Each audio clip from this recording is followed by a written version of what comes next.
બનાસકાંઠામાં ભારે વરસાદ, 500થી વધુ લોકોનું સ્થળાંતર, રસ્તા ધોવાણથી 13 જેટલા ગામડા સંપર્ક વિહોણા.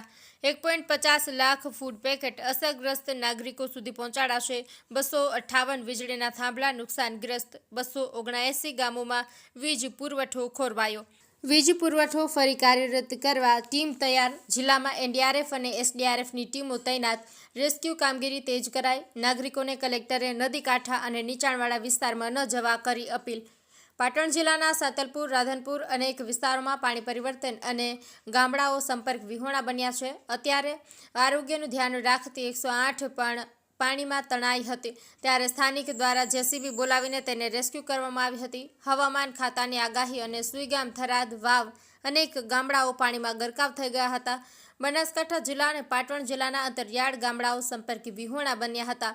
ગામમાંથી રેસ્ક્યુ કરવા માટે એનડીઆરએફ અને એસડીઆરએફ ટીમો તૈનાત. રેસ્ક્યુ કામગીરી તેજ કરાઈ છે. નાગરિકોને કલેક્ટર દ્વારા નદી કાંઠા અને નીચાણવાળા વિસ્તારોમાંથી ઊંચાવાળા વિસ્તારોમાં જતા રહેવાનું અપીલ કરવામાં આવી છે. Rajubhai D Patel, news of Patan.